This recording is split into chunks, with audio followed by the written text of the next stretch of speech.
কালকের ভূমিকম্পটা আতঙ্ক এখন থেকে আমার মন থেকে যায়নি।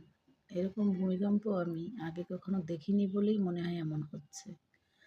কালকে যখন ভূমিকম্প হয় তখন আমি একটু মুদি দোকানে গিয়েছিলাম কেনাকাটা করতে।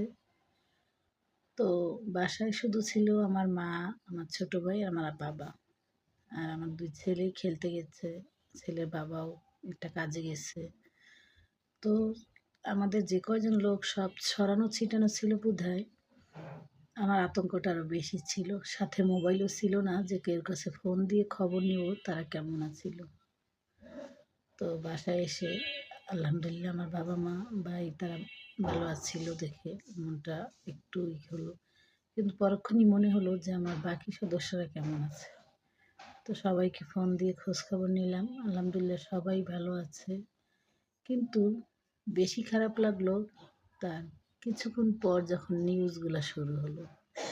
একেকজনের আত্মীয়স্বজন যে মারা গেছে, কেউ বাড়িঘর ভাঙচুর হয়েছে, এগুলো দেখে আসলে মনটা অনেক খারাপ হয়ে গেছে।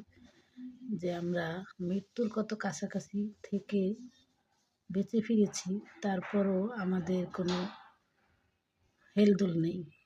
তো কিয়ামত তো এরকম একদিন শুক্রবার আসবে আমরা সবাই জানি। তো কিয়ামতের কাছ থেকে কালকে আমরা অনেকেই ফিরে এসেছি। তারপরও আমরা আল্লাহর প্রতি শুকরিয়া আদায় করি না। তো যারা মারা গেছে, যাদের পরিবারের লোকজন, তাদের যেন আল্লাহ বেহেশত নসিব করে এই প্রার্থনাই করি।